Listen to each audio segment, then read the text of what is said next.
স্বরাষ্ট্রমন্ত্রী অমিত শাহ তিনি আসামে হিমন্ত বিশ্ব শর্মাকে পাশে বসিয়ে এটাই বলেছেন, 1,00,000 বিঘা, দীপাঞ্জন দা, 1,00,000 বিঘা জায়গা বাংলাদেশি অনুপ্রবেশকারীরা জবরদখল করে রেখেছিল আসামে, সব বুলডোজার চালিয়ে উচ্ছেদ করে 1,00,000 বিঘা জমি সেগুলো নেওয়া হয়েছে। একদম নির্দিষ্টভাবে আসামে 1,00,000 বিঘার বেশি জমি দখলমুক্ত করেছে হিমন্ত বিশ্ব শর্মা। স্টেজ থেকে হিমন্ত বিশ্ব শর্মাকে অভিনন্দন জানিয়ে অমিত শাহ বললেন যে অসমে হয়েছে, এরপর গোটা দেশে হবে, অর্থাৎ বাংলাতে যদি হয়, এই যে হিটকোর জমি নিয়ে এই মাসুদ কলোনিগুলো এই যে গজিয়ে উঠছে, এগুলো সমস্ত উচ্ছেদ মুক্ত করা হবে বিজেপি আসলে। এবং সেগুলো কারা পাবে?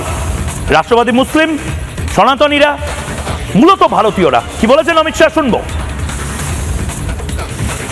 श्रीमद शंकर देव के स्मृति स्थान पर ये बांग्लादेशी घुसपैठिए थे, वो बरोबर था क्या?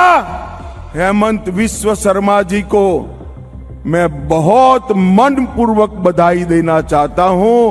इन्होंने इन पवित्र स्थान से घुसपैठियों को निकालकर फिर से नामघर की स्थापना करने का काम किया है।